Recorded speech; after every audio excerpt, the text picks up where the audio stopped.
Hello, welcome back to my channel. I am Shamsher. I am here to help you master SSC and other competitive exams. First, we are going to cover in detail the SSC exams previous year question papers. Here we are going to talk about noun phrase. Noun phrase play a vital role as far as the grammatical errors are considered. तो आज हम जो part लेने जा रहे हैं noun phrase का, वो पार्ट है बेसिकली सब्जेक्ट वर्ब कनकॉर्ड से रिलेटेड। सब्जेक्ट जो है वो डिसाइड करता है कि वर्ब कौन सी होगी। अगर सब्जेक्ट का पर्सन और नंबर जो है वो वर्ब का नंबर और पर्सन को डिसाइड करता है, तो जो वर्ब है अग्री करती है with the number and subject of the person, number and person of the subject. तो ये बहुत ज़रूरी है कि जो इंग्लिश में हम इस चीज़ को फॉलो करें, देखें कि सब्जेक्ट का जो पर्सन है क्या है, first person, second person, third person, और नंबर क्या है, सिंगुलर है या प्लूरल है। तो वर्ब भी उसी के अनुसार डिसाइड होगी। वर्ब का जो पहली हेल्पिंग वर्ब है या पहली वर्ब है सब्जेक्ट के बाद में तुरंत आने वाली जो वर्ब है, वो वर्ब जो है उसकी फॉर्म डिसाइड होती है जो सब्जेक्ट है। बाकी के जो वर्ब के पार्ट हैं वो बाद वाली वर्ब से डिसाइड होते हैं, परंतु जो फर्स्ट वर्ब है वो डिसाइड होती है। और अगर वो हेल्पिंग वर्ब है तो इसे ऑपरेटर भी कहा जाता है।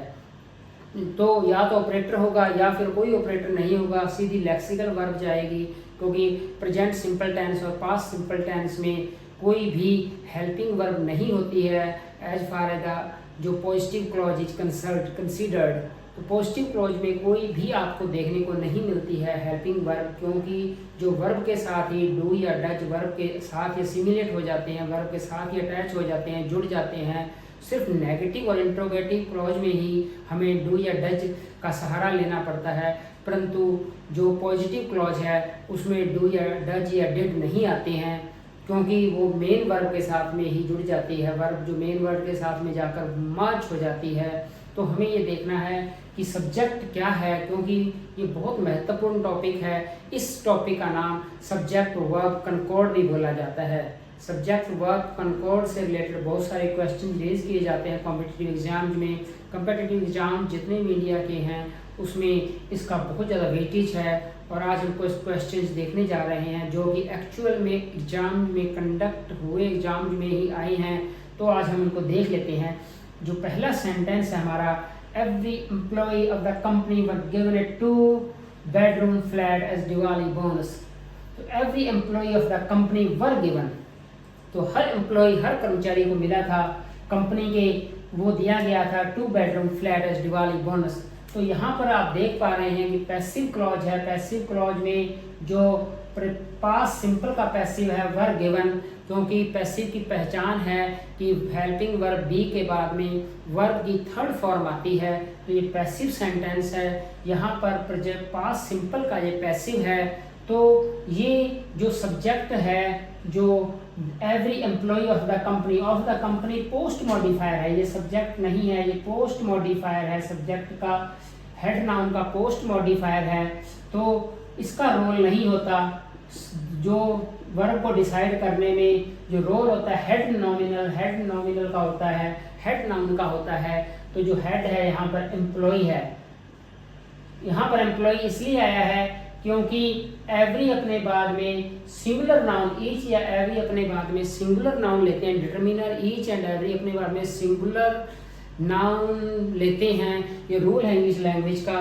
तो एवरी के बाद में सिंगुलर हेड आया है। तो जो वर्ब है, क्योंकि ये थर्ड पर्सन है, सिंगुलर है, तो वर्ब भी थर्ड पर्सन सिंगुलर होगी। जब हमने थर्ड पर्सन सिंगुलर लेते हैं तो थर्ड पर्सन सिंगुलर सब्जेक्ट के साथ में जो वर्ब की फॉर्म आती है वो वर्ब नहीं आती।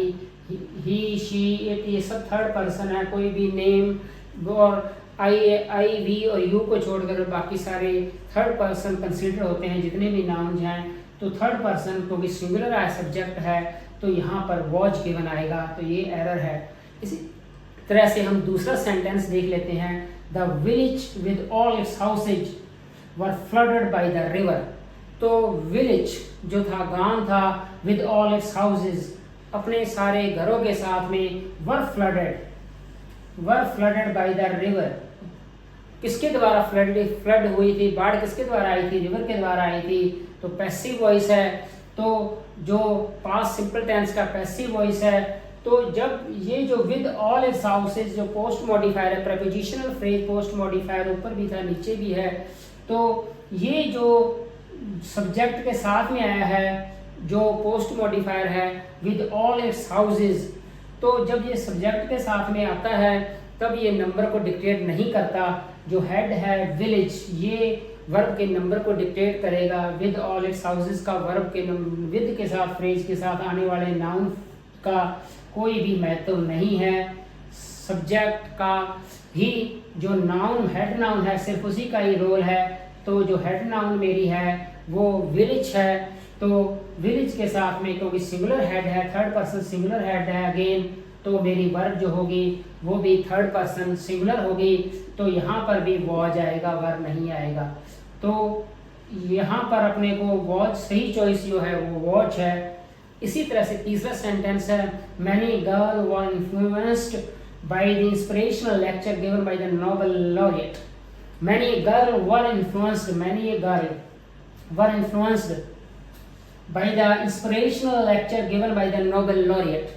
तो मैनी गर्ल ये सब्जेक्ट है, मैनी गर्ल सब्जेक्ट है, तो मैनी एक डिटरमिनर फ्रेज है। ये डिटरमिनर फ्रेज अपने बाद में सिंगुलर नाउन लेती है। ये इसके बाद में मैनी के बाद में जो भी नाउन आएगी उसका नंबर सिंगुलर होगा, सिंगुलर ही होगी वो नाउन हमेशा। तो क्योंकि ये सिंगुलर नाउन फ्रेज है, हेड सिंगुलर है जब, तो ये नाउन फ्रेज सिंगुलर है, तो जो वर्ब है वो भी सिंगुलर होनी चाहिए, परंतु वर्ब प्लूरल है, थर्ड पर्सन प्लूरल है, और जो नाउन हेड सब्जेक्ट है वो थर्ड पर्सन सिंगुलर है। तो यहाँ पर जो अपने को वर्ब लेनी है वो वर्ब नहीं आएगी, यहाँ पर भी वॉज आएगी। ये बहुत बड़ा फर्क है। अगर मैनी डिटरमिनर होता, मैनी डिटरमिनर अपने बाद में प्लूरल नाउन लेता है, प्लूरल वर्ब फ्रेज लेता है, परंतु मैनी ये डिटरमिनर फ्रेज अपने बाद में सिंगुलर नाउन लेती है और सिंगुलर वर्ब लेती है। ये दोनों में फर्क है, मैनी और मैनी ए में, मैनी और मैनी में बहुत बड़ा ये फर्क है। The number of guests invited to the party are 500. The number of guests invited to the party are 500. The number जो है पार्टी में इनवाइट किए गए जो गेस्ट्स हैं उनका 500 है। तो the number of guests ये सब्जेक्ट है मेरा, और invited ये मेरा पोस्ट मॉडिफायर है। ये पूरे का पूरा इनवाइटेड टू द पार्टी तक मेरा पूरे का पूरा ये सब्जेक्ट है, यहाँ से लेकर यहाँ तक। तो यहाँ पर जब दा के साथ में नंबर आता है तो हेड नंबर होता है जो वही डिसाइड करता है वर्ब को, परंतु अगर ये इनडेफिनाइट आर्टिकल के बाद में अगर ये नंबर आता है तब ये डिसाइड नहीं करता वर्ब को। जो number A number of boys ये प्लूरल फ्रेज है, परंतु द नंबर ऑफ बॉयज ये सिंगुलर फ्रेज है। तो क्योंकि यहाँ पर जो हेड है वो खुद का नंबर वर्ब को दे रहा है, नंबर सिंगुलर है इसलिए वर्ब भी सिंगुलर आएगी। परंतु अगर ए नंबर ऑफ गेस्ट्स होता है यहाँ पर तो इसका गेस्ट्स का जो नंबर सिस्टम था, जो प्लूरल नंबर था वो परकुलेट हो जाता, हेड में नंबर में जाके परकुलेट हो जाता और ये फ्रेज पूरी प्लूरल हो जाती। तो यहाँ पर वर्ब भी प्लूरल आती, परंतु यहाँ पर क्योंकि दा नंबर है, दा डिटरमिनर के बाद में डेफिनाइट नंबर आया है, तो यहाँ पर यही खुद डिसाइड करेगा, ये कहीं से और नंबर नहीं लेगा, ये नंबर जो है खुद का देगा वर्ब को। तो यहाँ पर इज जाएगा। The scissors which are on the table belonged to Radha.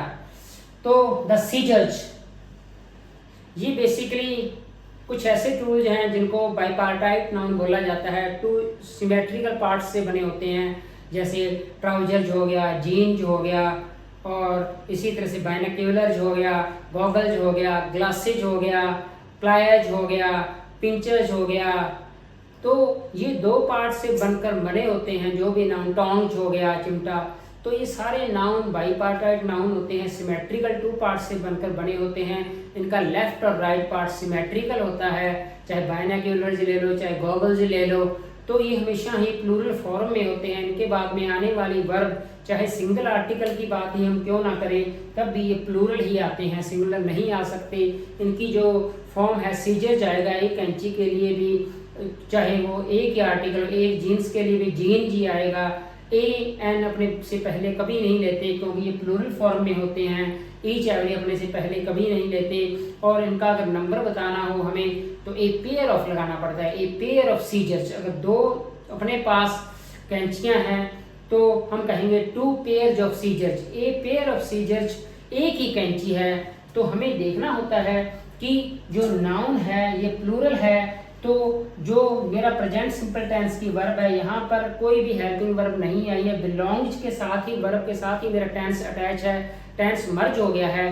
क्योंकि ये सब्जेक्ट प्लूरल है तो यहाँ पर जो मेरी वर्ब है उसके साथ में एस सी एस नहीं आ सकता। अगर यहाँ पर सिंगुलर सब्जेक्ट होता तब ये जो मेरा which are on the table ये मेरा पोस्ट मॉडिफायर है, नॉन रिस्ट्रिक्टिव क्लॉज है। पोस्ट मॉडिफायर का कोई फर्क नहीं पड़ता नंबर को डिसाइड करने में। रिलेटिव क्लॉज है, नॉन रिस्ट्रिक्टिव रिलेटिव क्लॉज है।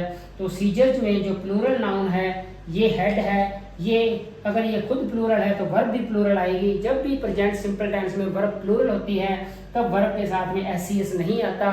जब भी वर्ब सिंगुलर होती है तो वर्ब के साथ में एस सी एस होता है, परंतु तब सब्जेक्ट भी सिंगुलर होता है क्योंकि सब्जेक्ट ही डिसाइड करता है कि वर्ब का नंबर या पर्सन क्या होगा। ये थर्ड पर्सन प्लूरल है तो वर्ब भी प्लूरल ही आएगी, तो मेरा बिलोंग आएगा। The scissors which are on the table belong to Rada. तो ये सही सेंटेंस है। तो इस तरह के सेंटेंसेज में हमें ये देखना होता है कि जो वर्ब का जो एग्रीमेंट है वो सब्जेक्ट के साथ में होता है। तो सब्जेक्ट जो है वो डिसाइड करता है कि वर्ब कौन सी होगी। सब्जेक्ट अगर सिंगुलर है तो वर्ब भी सिंगुलर होगी। सब्जेक्ट का पर्सन और नंबर डिसाइड करते हैं। हाँ, सब्जेक्ट के जेंडर का रोल नहीं है इंग्लिश लैंग्वेज में। बाकी बहुत सारी लैंग्वेजेज हैं जहाँ पर जेंडर भी रोल प्ले करता है, पर इंग्लिश एक ऐसी लैंग्वेज है जहाँ पर जेंडर का कोई रोल नहीं है। पर हिंदी में अगर बात करूँ तो अगर लड़की है वह बैठी है और लड़का है तो वह बैठा है। तो हिंदी में ये भी डिसाइड होता है, जेंडर भी डिसाइड होता है सब्जेक्ट के द्वारा, परंतु यहाँ पर जेंडर का कोई रोल नहीं है, सिर्फ नंबर और पर्सन देखना होता है हमें। तो ये आज का टॉपिक था हमारा सब्जेक्ट वर्ब कंकॉर्ड। तो आज हम जो एरर्स लेने जा रहे हैं ये एसएससी एग्जाम में क्वेश्चन आए हैं। तो जो ये एरर है मेरे, इनका जो नेचर है ये प्रनाउन से रिलेटेड एरर्स हैं। प्रनाउन जो है उसका केस बहुत ज़्यादा मैटर करता है कि आप जो सब्जेक्टिव या नॉमिनेटिव प्रनाउन यूज करते हैं, एक्यूजेटिव यूज करते हैं, जेनेटिव यूज करते हैं, या जेनेटिव को पजेसिव केस भी कहा जाता है। पजेसिव केस प्रनाउन यूज करते हैं। पजेसिव दो प्रकार के होते हैं, इंडिपेंडेंट और डिपेंडेंट। डिपेंडेंट पजेसिव प्रनाउन वाली फॉर्म हमेशा नाउन से पहले आती है और इंडिपेंडेंट तब आती है जबकि उसके बाद में कोई नाउन नहीं होती है। इसके बाद में रिफ्लेक्सिव प्रनाउन होता है। तो पर्सनल प्रनाउन जो सिस्टम है वो इसी तरह बटा हुआ है, नॉमिनेटिव, एक्यूजेटिव, पजेसिव केस और फिर reflexive case. Reflexive case self वाली फॉर्म होती है, सेल्फ और सेल्व्स वाली फॉर्म जो होती हैं। तो हमें ये देखना है कि जो प्रनाउन जो यूज हुए हैं, प्रनाउन बेसिकली फंक्शन नाउन का काम करते हैं, नाउन को रिप्लेस करते हैं, नाउन की जगह पे आते हैं। तो हमें देखना है कि एग्जैक्ट सही फॉर्म कौन सी है प्रनाउन की। इन सेंटेंसेज में क्या करेक्शन करेगी ये सेंटेंस सही हो जाए।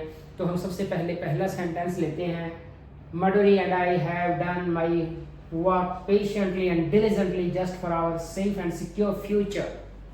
Madhuri and I have done my work patiently and diligently just for our safe and secure future. यहाँ पर जो my है वो my जो है Madhuri and I जो सब्जेक्ट है इसकी जगह जो प्रनाउन आना चाहिए क्योंकि ये प्लूरल सब्जेक्ट है।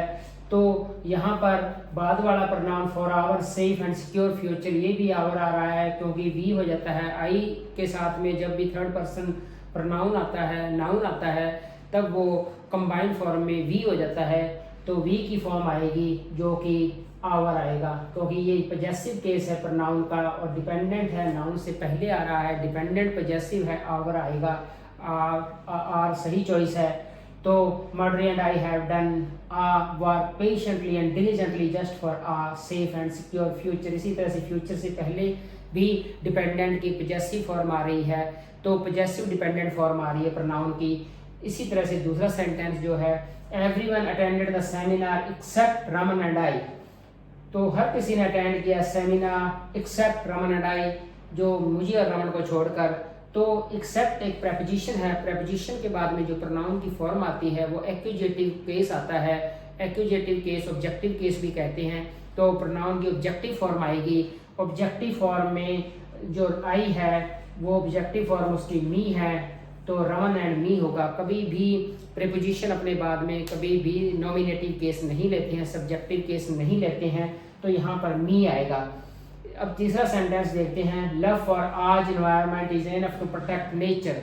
हमारे एनवायरनमेंट के लिए जो लव है वो इनफ है हमारी प्रोटेक्ट करने के लिए, बचाने के लिए नेचर को। आज एनवायरनमेंट, आज एनवायरनमेंट, यहाँ पर दिक्कत ये है कि आज जो है वो इंडिपेंडेंट फॉर्म है पजेसिव केस की, और परंतु यहाँ पर नाउन से पहले आ रहा है। एनवायरनमेंट नाउन है, एनवायरनमेंट नाउन से पहले जो मेरी फॉर्म आ रही है वो डिपेंडेंट पजेसिव आनी चाहिए, उसमें एस नहीं आ सकता। तो लव फॉर आर एनवायरनमेंट आना चाहिए, आर जो बिल्कुल सही चॉइस है। इसी तरह से there was a comparison between you and he. Between preposition है, प्रपोजिशन के बाद में जो भी नाउन या प्रोनाउन आते हैं, प्रोनाउन का केस बेसिकली होता है, प्रोनाउन का जो केस होता है वो एक्यूजेटिव या ऑब्जेक्टिव केस होता है अपने बाद में, प्रीपोजिशन अपने बाद में एक्यूजेटिव केस लेते हैं। तो यहाँ पर ही नहीं आ सकता क्योंकि ही नॉमिनेटिव या सब्जेक्टिव केस है, तो हिम आएगा। तो ही गलत है, इसकी जगह पे हिम आएगा जो कि ऑब्जेक्टिव केस है।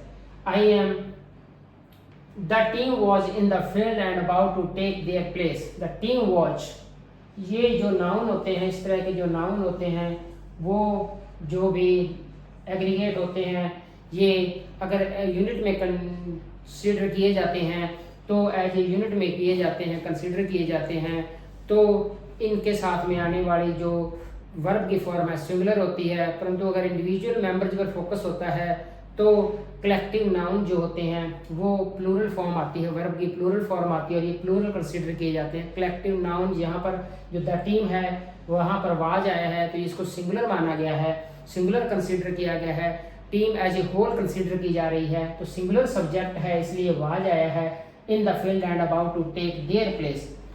परंतु यहाँ पर जो मेरा प्रोनाउन आया है वो क्लैश कर रहा है इस चॉइस से। यहाँ पर सिंगुलर चॉइस ली है, यहाँ पर प्लूरल आ रहा है। दे का जो मेरा जेनेटिव या पजेसिव केस देयर है वो आ रहा है जो कि नहीं आ सकता। यहाँ पर अगर सिंगुलर मैंने दैटिंग कंसेप्चुअल सिंगुलर लिया है मैंने, तो यहाँ पर देयर की जगह इट्स आएगा।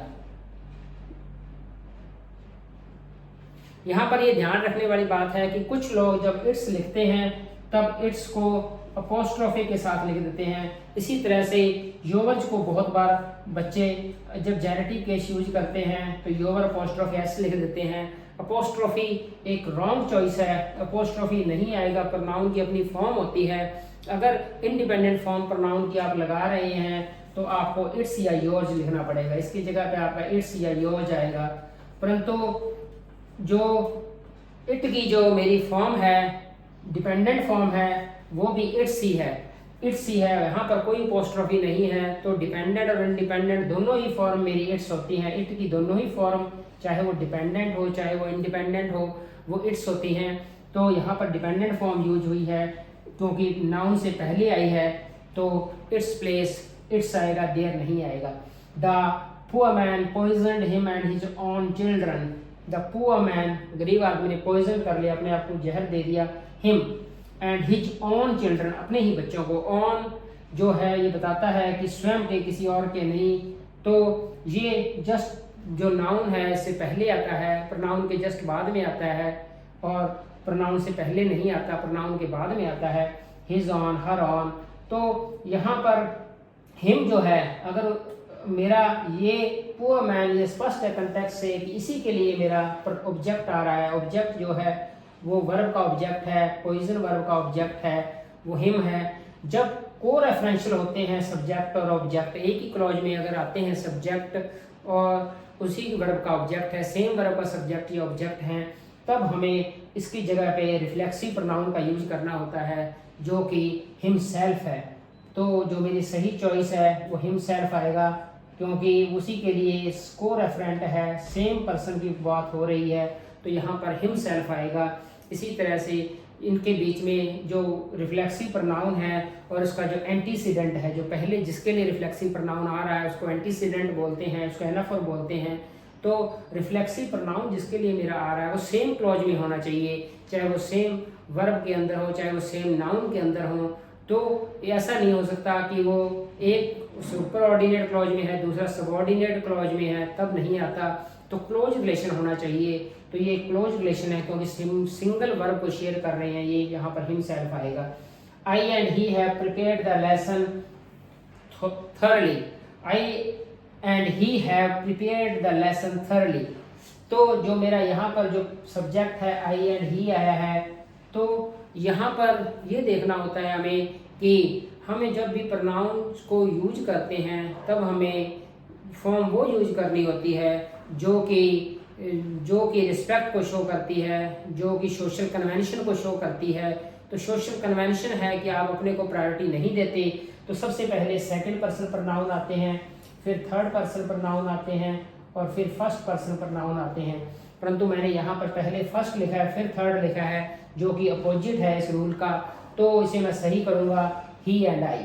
यहाँ पर मेरा ही हो जाएगा, यहाँ पर मेरा आई हो जाएगा, ही एंड आई, क्योंकि अब ये प्लूरल सब्जेक्ट मेरा प्लूरल हो गया है। तब इसके बाद में मैं जो वर्ब यूज करूँगा वो प्लूरल ही यूज करूँगा, क्योंकि प्लूरल सब्जेक्ट है। प्लूरल सब्जेक्ट से कंकॉर्डेंट जो होता है वो प्लूरल वर्ब आती है। तो ये मेरा सही सीक्वेंस है। 2 3 1 का जो कन्वेंशनल है, सोशल कन्वेंशनल है, उस रूल को फॉलो करते हैं। तो यहाँ पर प्रोनाउन की फॉर्म्स आप देख रहे हैं कि किस तरह से प्रोनाउन की फॉर्म जो अल्टर हो रही हैं। प्रोनाउन की फॉर्म्स का बहुत बड़ा महत्व है। कौन सी फंक्शन में कौन सा प्रोनाउन यूज होगा ये डिसाइड होता है उसकी स्पेसिफिक फॉर्म से। प्रोनाउन की अलग अलग फॉर्म जो होती है, नाउन की फॉर्म नहीं होती। नाउन का सिर्फ एक ही केस होता है, पजेसिव केस, बाकी नाउन चेंज नहीं होता किसी भी केस में, चाहे सब्जेक्ट हो, चाहे ऑब्जेक्ट हो, चाहे प्रपोजिशन का ऑब्जेक्ट हो। परंतु प्रोनाउन चेंज होता है। पर्सनल प्रोनाउन जो सिस्टम है वो काफ़ी कॉम्प्लिकेटेड सिस्टम है, इलाबोरेट सिस्टम है। तो हमें रूल्स को फॉलो करना होता है। ये कुछ रूल्स हमने देखे जो कॉमन एरर्स में आए हैं एसएससी के एग्जाम में। तो अब हम कॉमन एरर्स जो देख रहे हैं वो बेसिकली जो नाउन्स के एरर देख रहे हैं आज भी हम। तो नाउन्स के जो कॉमन एरर्स हैं इनका लिंकेज होता है जो नाउन फ्रेज से। नाउन फ्रेज जो है वो बहुत pivotal role, important role play करती है लैंग्वेज के अंदर, इंग्लिश लैंग्वेज के अंदर या किसी भी अन्य भाषा के अंदर, किसी भी लैंग्वेज के अंदर। तो इसके कुछ नियम हैं जो हमें फॉलो करने होते हैं। तो यहाँ पर जो नाउन फ्रेज की एरर है, सबसे पहले हम फर्स्ट सेंटेंस देखते हैं। Ayushi has come here to do a master's degree in sociology. A master degree, तो मास्टर डिग्री नहीं होता, मास्टर डिग्री रॉन्ग है। मास्टर डिग्री एक काउंट नाउन है, परंतु ये मास्टर डिग्री नहीं होता। मास्टर्स अपोस्ट्रोफी एस डिग्री होता है, मास्टर्स डिग्री होता है। तो हमें अपोस्ट्रोफी एस लगाना होगा। इसका रेगुलर प्लूरल होता है टू मास्टर्स डिग्री, जो डिग्रीज, टू मास्टर्स डिग्रीज। अगर इसका प्लूरल करूंगा बोथ मास्टर्स डिग्रीज, एस लग जाएगा डिग्री के साथ में। तो ये काउंट नाउन है, मास्टर्स डिग्री होती है, मास्टर डिग्री नहीं होती। तो ये मिस्टेक थी जो कि हमें सही करनी है। इसी तरह से 3 summons have been issued by the district court but he hasn't yet turned up yet. 3 summons have been issued by the district court but he hasn't turned up yet. वो अभी तक नहीं आया। 3 समन इश्यू हो चुके हैं। तो ये काफ़ी ज़्यादा ट्रिकी एरर है, क्योंकि समन चाहे दिखने में प्लूरल लगता है क्योंकि इसके साथ में एस लगा हुआ है, परंतु वास्तव में ये सिंगुलर फॉर्म है। अगर हमें इसका प्लूरल करना होता है तो समन से ई एस और लगाना पड़ेगा। तो ये एरर थी जो, तो ये सिंगुलर नाउन दी गई थी। 3 के बाद में सिंगुलर नाउन नहीं आ सकते, क्योंकि 3 मोर देन 1 के बाद में हमेशा ही जो ग्रेटर देन 1 या मोर देन 1 नंबर है तो उसके बाद में प्लूरल नाउन फ्रेज आती है। इंग्लिश में ये रूल है इंग्लिश का। तो यहाँ पर 3 समन्स से जाएगा, have been issued by the district court but he hasn't turned up yet. तो जो सही आंसर है वो समन्स का प्लूरल आएगा, समन्सेज। इसी तरह से जो थर्ड हम देख रहे हैं, the weather of the new place didn't suit Ravi. The weather, जो वेदर है वो सूट नहीं किया रवि को। तो वेदर होता है पर्टिकुलर टाइम में जो भी मौसम होता है, जैसे वेदर फोरकास्ट होता है कुछ दिनों का जो करंट में जो फोरकास्ट है, कितना हवा का प्रेशर रहेगा, विंड प्रेशर क्या है, रेन की पॉसिबिलिटी क्या है, एयर की क्वालिटी क्या है, जो करंट पैटर्न है वो वेदर होता है। परंतु जब हम लॉन्ग टर्म जो इम्प्लीकेशंस की बात करते हैं, लंबे समय की बात करते हैं, पर्टिकुलर जो कंडीशंस की बात करते हैं किसी प्लेस में, तो वेदर नहीं आता, तो क्लाइमेट आता है। जब अपने कहते हैं कि किसी को सूट नहीं किया, अपने कहते हैं कि इंडिया एक हॉट क्लाइमेट कंट्री है, यहाँ का क्लाइमेट हॉट एंड ड्राई है, राजस्थान एक hot and dry climate state है। परंतु जो वेस्टर्न कंट्रीज हैं वो रिलेटिवली कूल है, यहाँ से कोल्ड है, वहाँ पर काफ़ी ज़्यादा तो वो क्लाइमेट है, वहाँ का क्लाइमेट ठंडा है, यहाँ का क्लाइमेट गर्म है।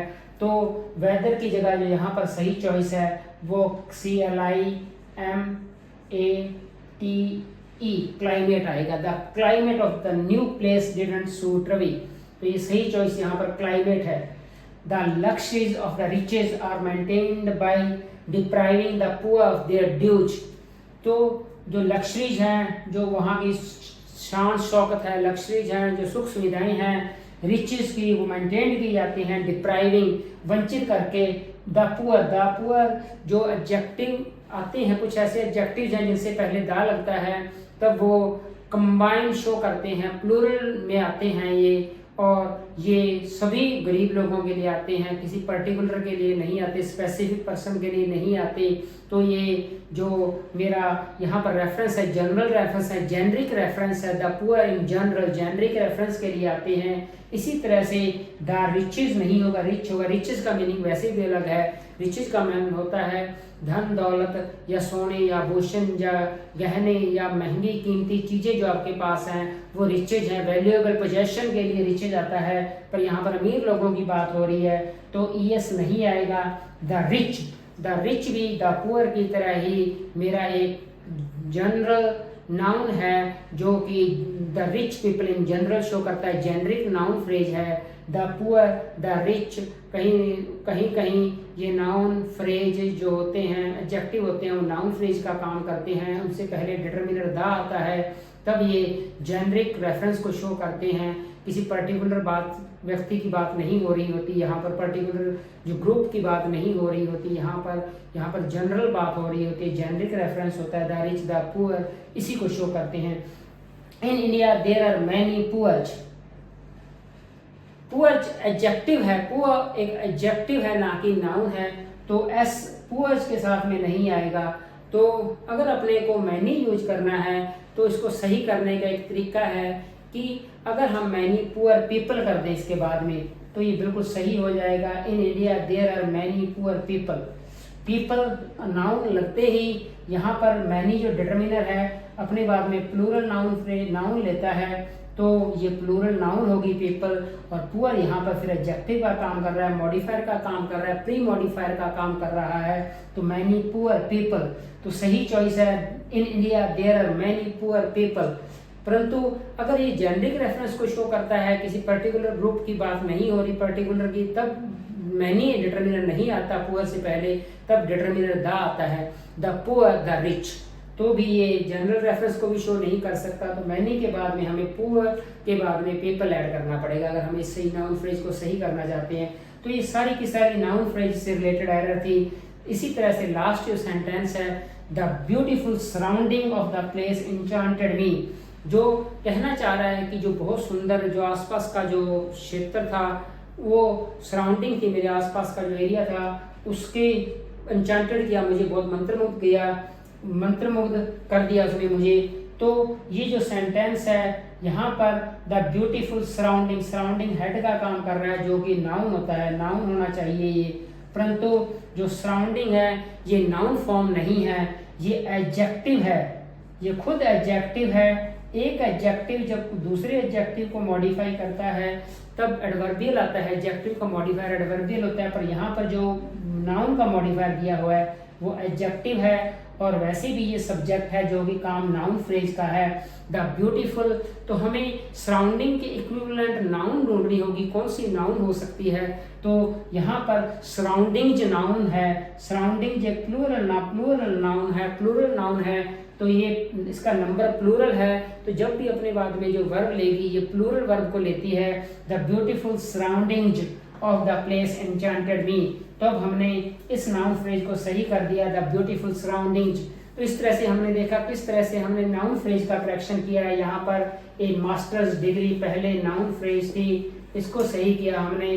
3 समन्सेज, इसी तरह से ये भी एक नाउन फ्रेज थी, तो नाउन फ्रेज को अपने चेंज किया। इसी तरह से द वेदर और क्लाइमेट, ये जो एरर थी मेरी, ये पर्टिकुलर वर्ड चॉइस को लेकर थी। जो दो मेरे वर्ड सिमिलर दिखते हैं मीनिंग में, परंतु इनमें डिफरेंस है, तो वेदर की जगह यहाँ पर मैंने क्लाइमेट कर दिया। इसी तरह से द रिच और द पुअर जेंडरिक रेफरेंस को शो करते हैं, रिचेज नहीं आएगा, द रिच आएगा। जब रिच या पुअर मॉडिफायर का काम करेंगे, इनके बाद में कोई नाउन आएगी, जब मैनी के बाद में ये नाउन आएगी तो पीपल आया है। इसी तरह से सराउंडिंग मेरा एडजेक्टिव होता है जो हमेशा प्री मॉडिफायर होता है, ये कभी भी हेड का काम नहीं करता। तो इसकी इक्विवेलेंट जो मेरी नाउन थी सराउंडिंग्स थी, द ब्यूटीफुल सराउंडिंग्स, बिल्कुल सही है।